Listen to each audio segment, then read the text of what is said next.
baby started. Hi everyone, I'm leader Reed-Enever and welcome to another business skills webinar. We are lucky enough to be being joined by Kara Lambert today, who's going to share with us her tips, her expertise, and a topic that I and her can talk about for ages, years and years, about the psychology of social media, about getting people to know, like and trust you. And today we even have brought Clive in on the conversation to join us. So Clive, say hi everyone. Morning everyone. And you must probably use quite a lot of the techniques we're going to talk about today in coaching your clients as well. So it's going to be an interesting conversation between all of us. So Kara, welcome on board. Guys, if you are here today, the first thing I want everyone to do, as we've been doing the last couple of social media webinars, is popping your links to your social media channels in the chat or in the Facebook Live so that we can all connect and get to know each other a little bit further. And remember, full links, guys, because full links make it easier for people to click on and follow you, not putting in handles. So pop in your Facebook pages, your Twitter profiles, your Instagram profiles, whatever it is that you are on social media today, because we have a broad topic today, and share it so that we can get to know, like, and trust you too. Please do that. And the benefit of this webinar today is that whatever you learn can be applied online anywhere. So it's going to work on your websites, it's going to work on your emails, it's going to work in LinkedIn, YouTube, Instagram, Facebook, wherever it is, because this is about people and people's psychology.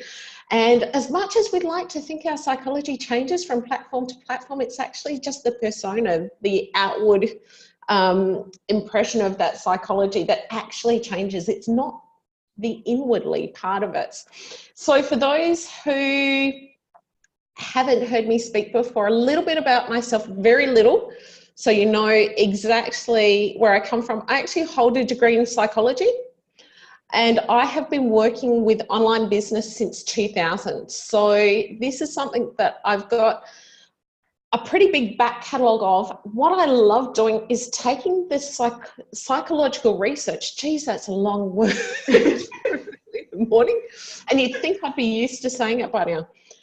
The psychological research and distilling it into plain English and some really handy, useful tips that we can actually apply in business. And that's what I've done. And there's 4 pieces of research that I use the most when I talk about the psychology of social media in particular.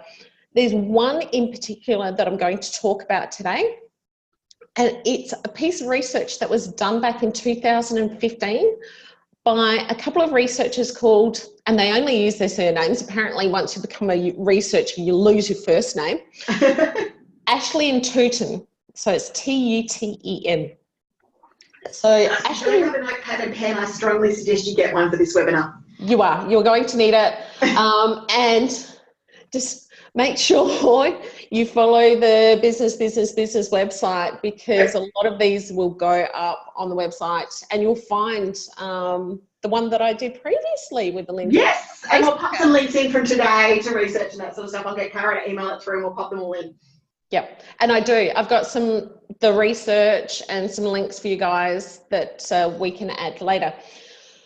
And I've got notes because this is research and I want to make sure I get it right for you guys straight off the bat. There's nothing worse than going, oh my gosh, oh no, hang on a minute, that was wrong.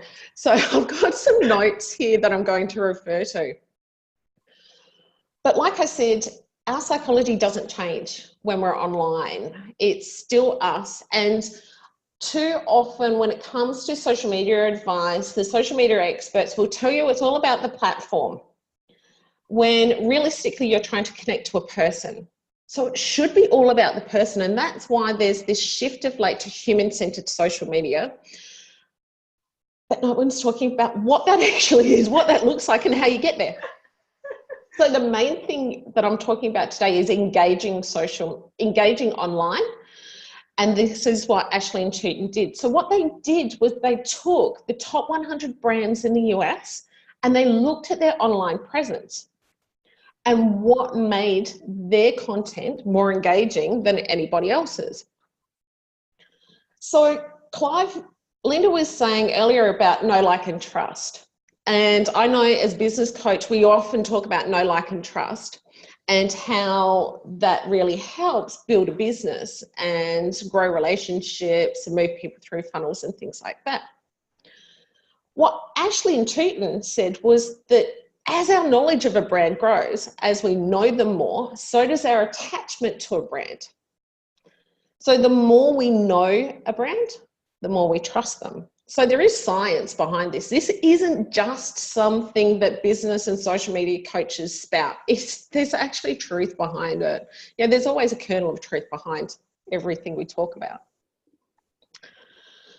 But one of the things I found was that there's so many different kinds of posts out there. And we know that there's emotion-based sales and logic-based sales. Often you'll hear about those kinds of things. But most of the posts that people put out on social media are functional, what Ashley and Tootin called functional posts. So it's teaching people something. It's showing them the benefits of things, the facts and figures behind a product or a service. What Ashley and Tootin said is that these are actually best when you've got a close relationship with your client and when they have more interaction with your brand online. So unfortunately, where most businesses start online, whether it is on social media or whether it's on your website, going through your sales page with all of these facts and figures and benefits, which are great. We all need to hear those things. But they work best if you've already got a relationship. So that's why they work best in a warm audience than a cold audience. Yeah. So these are actually the least engaging kinds of posts that you can put on social media, the facts and figures. And most businesses come to realize that through time and through experimentation, but they just don't know why. And that is the science behind it, because it's facts and figures, and it works if we've got a closer relationship with the brand. So a lot of times I will talk as the client when I'm going through this. So how do you build that close relationship with a brand? What they said was that looking at consumer values, so what the customer's values are, and developing content around their values is the best way to sell to a client that doesn't have a stronger relationship with you, or for emotional based purchases. So if you're and there's so many different emotional based purchases out there, and I'm not going to go through them all. Oh, really? We don't have the next 4 hours? I know, sorry. But realistically, if it's not, people say buying a house isn't an emotional process. I've got to be honest, buying a house is a really emotional process. Some people say buying a car isn't an emotional process. I've got to be honest, for me, it's a very emotional process. The right colour, I have to like it. Exactly. It's got to fit in, it's got to look good. Preferably have the dividing screen between me and the kids in the back seat. But when we look at these kinds of things and the way that we engage and the way that we move clients through to a purchase, because let's face it, that's why you're on social media. You are there to warm up the audience and to convert them into a purchasing client. If you start rather with the emotional and values-based posts, you're going to get further, because one, it will teach them the know, like and trust. So as Ashley and Tootin said, the more we know about a brand, the closer our attachment to a brand, the more we're likely to buy from them. Mm-hmm. And so one of the ways that we do that is by showing them our values. But guess what? We can also show them that we understand their values by speaking them back to them. So one of the things that people like online, well, in any instances, is to feel heard and understood. So if you can show your clients that I understand that these are your values, and guess what? I value them too. They will feel heard. You'll be able to pull them onto you more emotionally and align them more closely to your brand, and you'll be able to make some of those emotional sales to them. What Ashley and Tootin said was there are 3 key types of posts that drive engagement. One is about image, one is about exclusivity, and one is about includes incentive. And when people hear exclusivity and incentive, they immediately think discounts, and that's not necessarily the case. Exclusivity can include behind the scenes. Yeah. And it's probably one of the best ways that we have to build that know, like, and trust factor. Yeah. Is to show people behind the scenes what we're doing, what it is about ourselves, what drives us to do what we do and what we like, why we do what we do. Incentive, Ashley and Tootin actually didn't mean discount when they spoke about incentive. What they mean is actually telling people to click through, tell them what you want them to do. And a lot of business owners I speak to say, but Kara, I'm afraid of asking. Oh, no. Yeah, no. Yeah, No, actually, ask. absolutely, you have to You don't ask. agree with me. Even in sales, you would say ask. If you don't ask, it doesn't happen. Precisely. If you don't ask, you don't find out, do you? No. And you're only letting people down if you don't ask them to do something. The other thing is the other comment that I hear is, but isn't it obvious? No. No. No, it's not. No, it's not. You actually have to tell people. I scratch my head often and go, I just don't realize how simple you have to make stuff for people. Let's face it, when we are looking through our newsfeed, scrolling through, and we're bombarded with all of this imagery, or we come to a website and you've got videos starting and sound coming, and you've got... It's noisy. It's noisy, exactly. So you have to tell people exactly what you need them to do there and then. Otherwise, especially when you're talking about a website, they're going to clear off because they don't know what to do. So you have to make it very clear to your people exactly what you need them to do, and tell them more than once. Yes. Got to be honest. Poking at them. So keep telling them. So this is what Ashley and Tootin were talking about exclusivity and incentive. Yeah. Now there were 3. The first one's actually image. And it is appealing to your client's self-image and how they see themselves. And this is where I dig deep into the psychology. So our self-image is built on a whole raft of things. And it's not just how we physically look, and how we physically look is part of it. But that's a reaction to the 5 motivators that I have found that drive a lot of our action and a lot of how we perceive ourselves.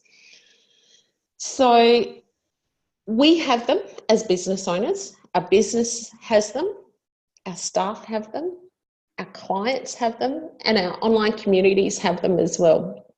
We all have these 5 motivators. And previously I mentioned about values. That's one of them. There are another 4. So the first one that I talk about is fears.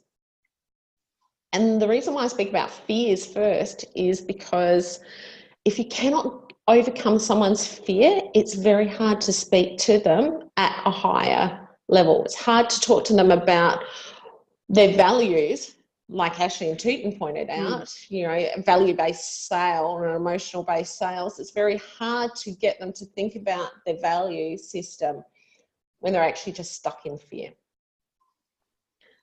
So fears are the first one. Needs are the second.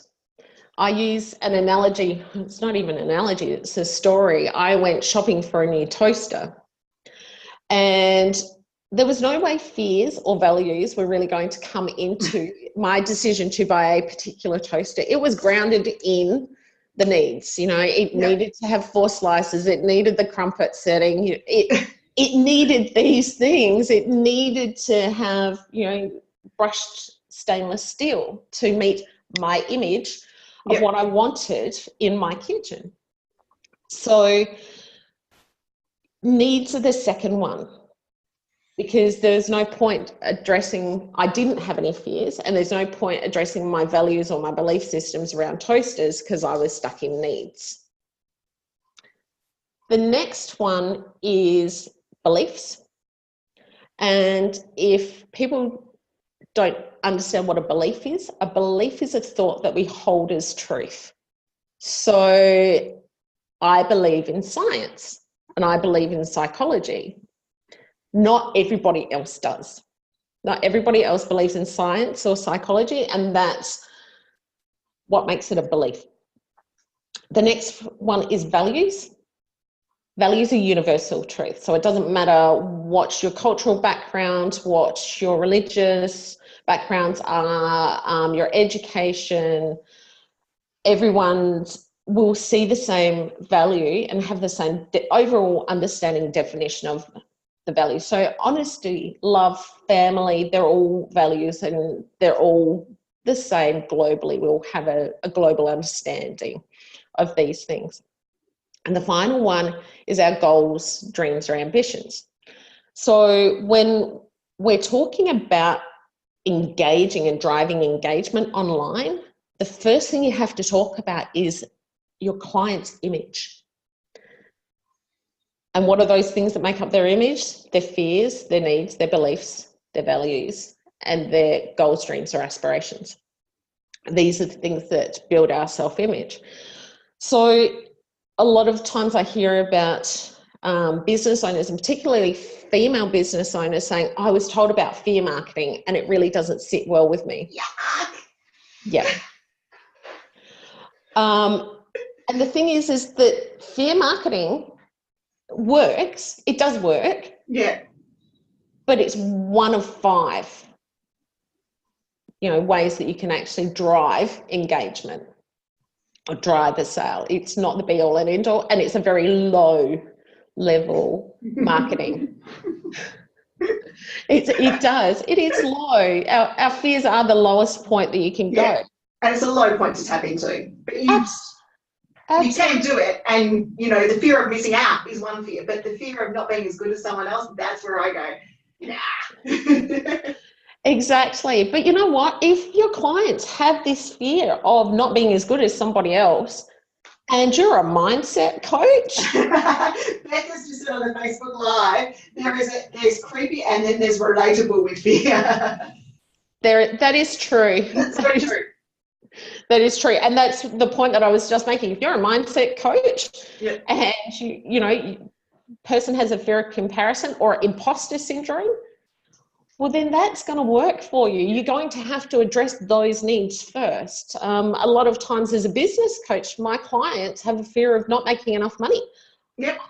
Have to address that first before we can grow their business, because otherwise their brain is going to be constantly stuck in not having enough money and they don't have the room to move forward. So those are the things that you really need to do: image, exclusivity, and incentive. But you've got to remember they're all about your clients. There's some other stuff that works as well with this. And the thing is if you are able to align those motivators with your client motivators and your business motivators, what happens is that you show them, they learn more about your brand and they become closer to your brand. Like Ashton Cheaton said right at the start, the more they know about the brand, the attachment to the brand becomes closer and they're more likely to buy from it. Yeah. The thing is the more we understand about a brand, there's another piece of research that says we're also more likely to buy from them. So, you know, once again, there's no like and trust. It's the science behind this. If you have staff and you show the staff where their motivators, their 5 motivators fit with those of their business, staff are happier. And when staff are happier, client satisfaction actually increases. When client satisfaction increases, they're more likely to purchase from you. I'm just looking at Clive going, yep, write down what he says. And it's funny, like I first learnt this when I was working for the federal government, and I had a group of staff we had a 2-year backlog of work, and I was told by my boss that I had to get rid of it. And so what I did was I went down and I sat down with them and I said, so, you know, where do you see yourself in 5 years' time? You know, trying to work out what motivated them. And 80% of my staff said retired. So I had to take a different tact with it.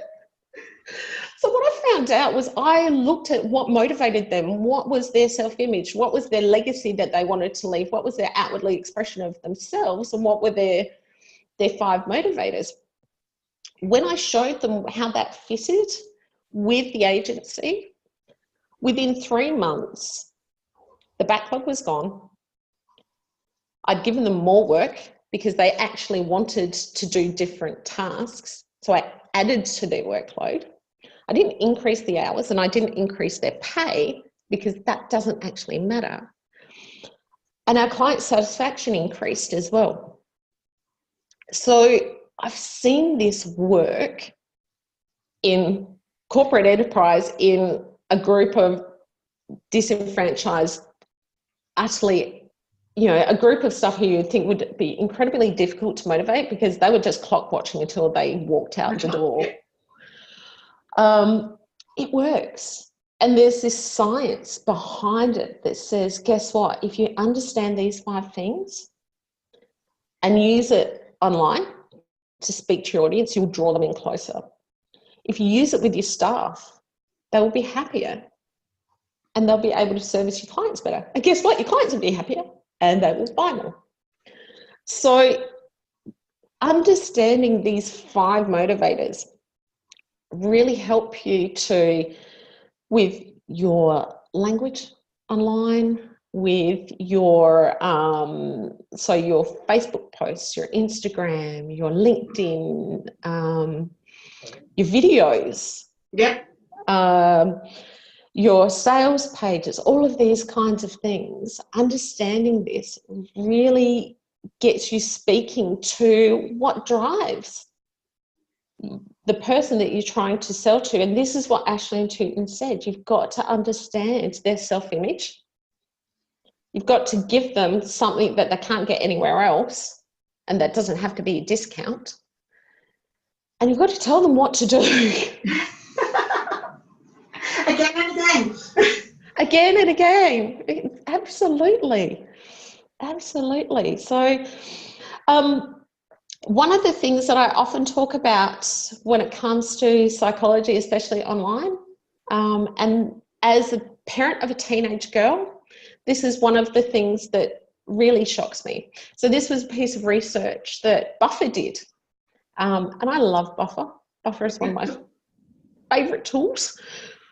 So Buffer did some research and they found that there are 2 neurochemicals involved in our brains when we use social media. The first one is oxytocin. And oxytocin is often called the love drug. It's present in women when they give birth. It's there to bond the mother to the baby. What Buffer found with the oxytocin levels is that we get as much oxytocin in 10 minutes on social media as a bride does on her wedding day. Wow. That's scary. That is. I don't think I want to go there. You know what? It's cheaper to jump on social media, I've got to say. Have a wedding. And you only have 10 minutes of it and you're good. It's a lifetime. I was worried about why the bride wasn't doing better. But they found the second drug. Here's the scary one, Clive. The second neurotransmitter that's present in our brains when we use social media is dopamine. And that is the drug of addiction. Yeah. So it's no wonder teenagers get addicted to social media. Absolutely. And people get addicted to social media because our brains are actually making these chemicals when we're on social media. A lot of businesses don't understand that social media platforms employ psychologists to actually up the chemical levels in their brains. So to hook us in more, to get more of that oxytocin flooding. It's why they make particular changes. It's why Facebook changed from 1 like to 5 different emotions. You know, it's why people will put up a post on Instagram, and if they don't get enough reactions, they will take it down. Yeah, I know. So here's the creepy bit. I often feel this little pang of sick in my stomach knowing all of this kind of stuff, but I want to give this information out more so that business owners can, I want to say, make the most of it, but use it to their advantage, I suppose. Utilize it rather than... Use it for good, right? Use the power for good rather than evil, right? So if you see an engagement, so if you see someone comment on your post, at a bare minimum, like it. Yes. Like it. Comment on it. Comment on it if you have the time. Now, here's the thing. This is what it does to your audience's brain. They will get the notification which will send off these receptors in their brain. They go, oh my gosh, somebody likes me. And they commented. I've got to go back and I've got to make another comment and I've got to see how many likes I've got. And I'm going to see on YouTube, I find that cycle is phenomenal. They're commenting and then they're commenting back and almost, and I keep saying to business owners, you don't have to respond instantly, but if you do, the conversation keeps going. But the expectation that you're going to respond instantly, yes, especially on YouTube, is there. And I love it because there's videos I've got on YouTube that are over 1.5 years old.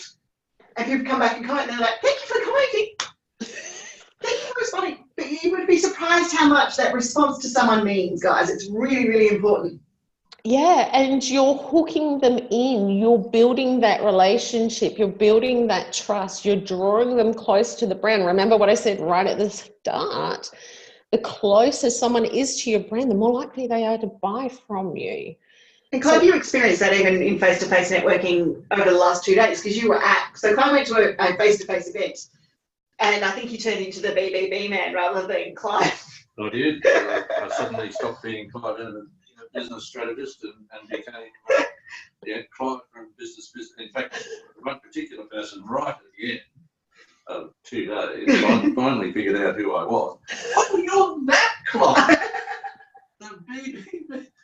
Okay, right, yes. However, you're absolutely right, Kara.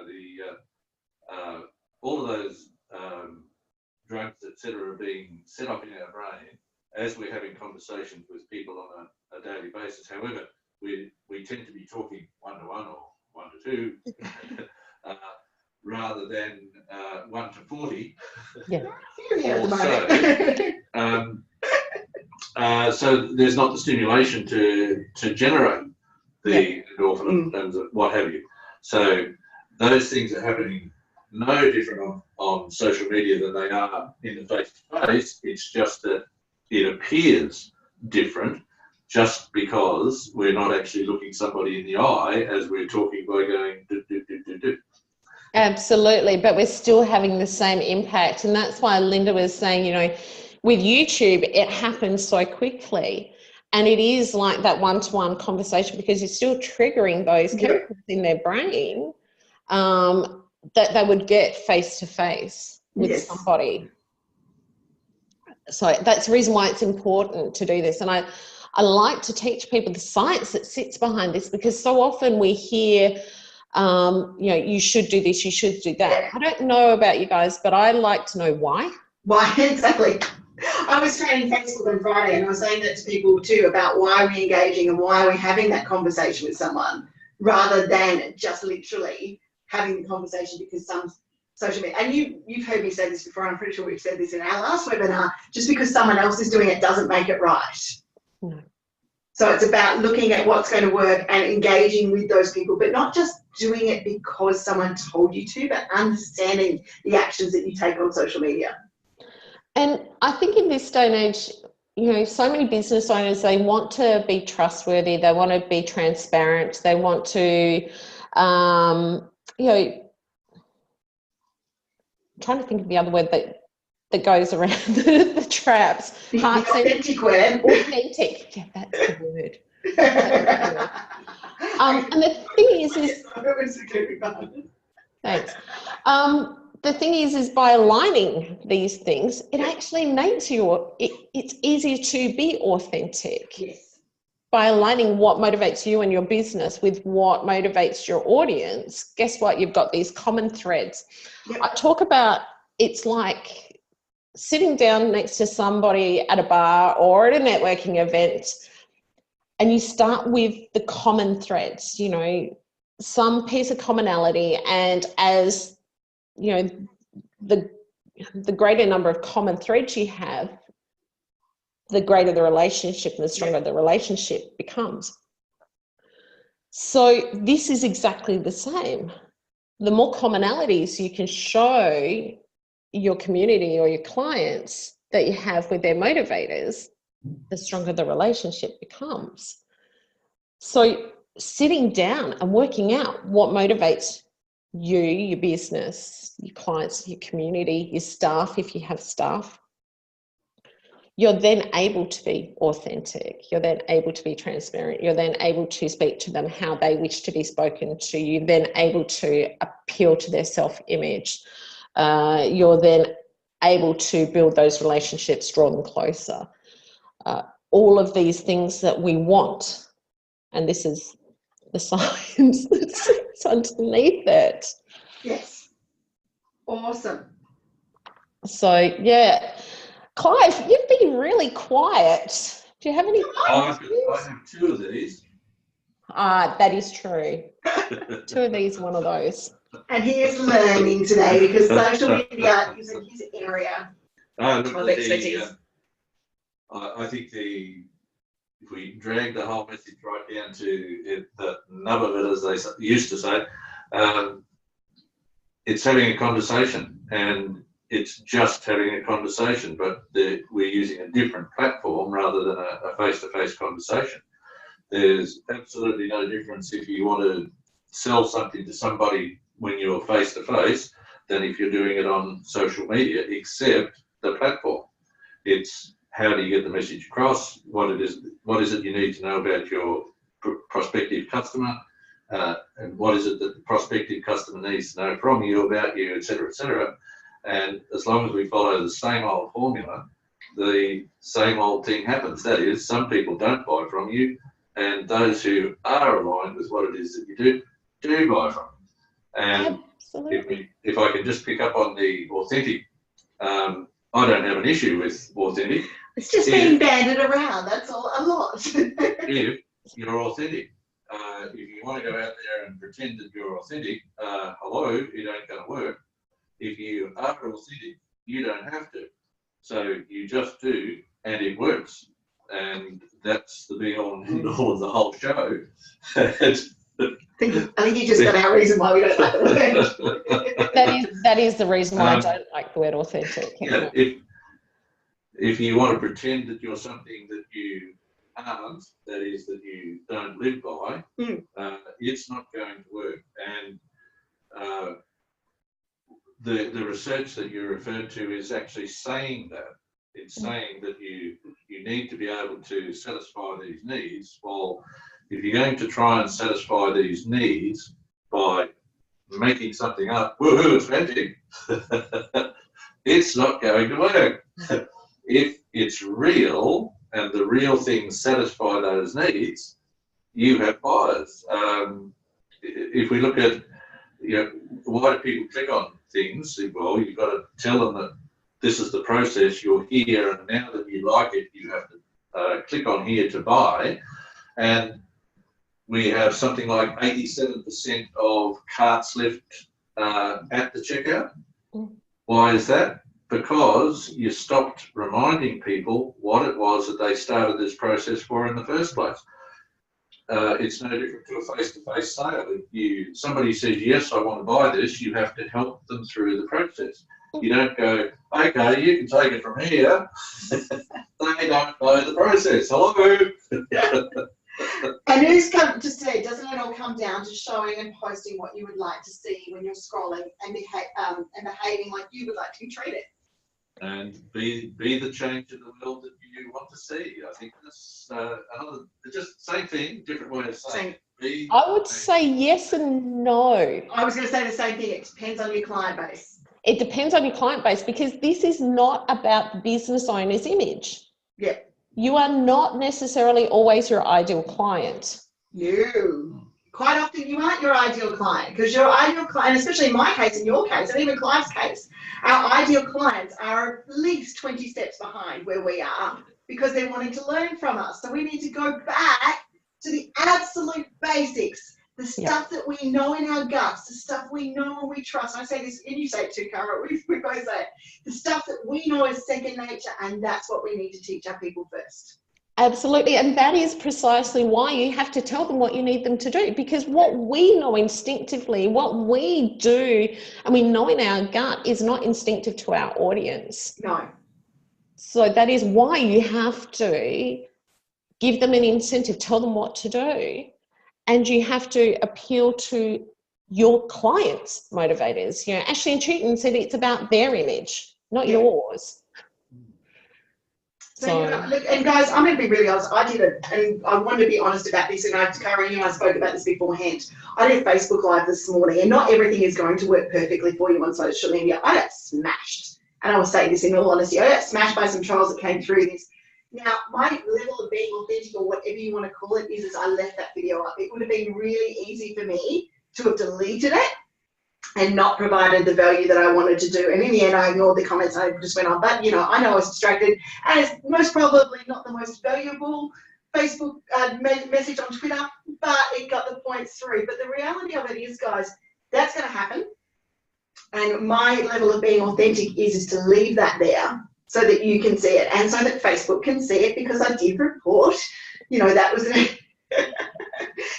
say some swear words at me, I'm going to report it. That's what the system's there for. And if we don't report it, we don't take action. But if I didn't leave it there and I didn't show the same value and I didn't show the same thing, then I wouldn't be authentic, because you get the perfect version of social media. And I'm sorry that version doesn't exist. No, it doesn't. And too often we think that it is the perfect version of ourselves or the perfect version of our client that we have to be, and it's not. It's not. That does not build that relationship. That does not build the know, like, and trust. That does not show that exclusivity. Guess what? Falling over and showing you're human is that exclusivity. That is the behind the scenes. That is the know, like, and trust. That is that bit. You can't fake that stuff. Believe me, I know. I've been trolled enough on live streaming. You can't fake trying to deliver information while being trolled at the same time. Well, you get better at it, I've got to admit. I was pretty good. I think I dealt with it reasonably okay. Like a little faster than I normally do. Whilst Linda and I are talking about trolling online, a lot of people worry, especially women worry about being trolled when they use live stream video. Please don't worry about it, because it's so rare. Yes. This could be the first time in about 5 years that I've been trolled on a live stream. So don't, and the reach we've got. I can guarantee you not one of them was a member of BBB and not one of them was a member of the group that I was asked to question because I checked all of that. Yeah. That was the first thing I checked. So no, and one of the things that my business coach says to me is, Kara, you know what, a third of your audience will know you love what you do. A third of your audience could care less about what you say, and a third of your audience hates it. Yeah. And guess what? You only have to appeal to the first third. The rest of it is so true. Kara, thank you for joining us this week. It's been awesome. Has anyone got any questions for Kara or Clive and I about social media while we're here, live stream or not? So if not, I'm going to give you a chance to ask the questions and type them in because I know typing takes a little bit longer than this talking thing we're doing. Okay, so to give you guys a bit of an update about what's happening next, we have Ben back from Missing Letter next week, teaching us how to build our blogs the right way. And I know Kara likes Missing Letter just as much as I do. But Missing Letter is also upgraded to Missing Letter 3.0 over the last couple of weeks. I saw. And Ben's going to show us a bit of that as well. So that is next Tuesday. The following Tuesday, I'm going to be here. I haven't got this one up yet. That's okay. Got a few skills webinars to get up, but I'm going to be here looking at newsworthy moments in business with you. So I'm going to literally take you through those moments in business that you think, oh no, it's just business. It's like the second nature moments, and share with you different newsworthy moments in business that you can share with the press, so that you can write a press release about, do all of those sorts of things. Because I'm running the working with the media, how to write a media release workshop the following week, and I figured I might as well while I'm in the group. Get in the group for all that. Then we have Stephen Brown, and you know Stephen very, very well. Clive knows Stephen well, coming in to talk about IP and why it matters. So I'm expecting that one when I get up later on today to be pretty full straight away. And if you have any interest at all in IP, get there. And if you don't have interest in IP and you are in business, you aren't paying attention because you have IP, regardless of what you think of it at the moment.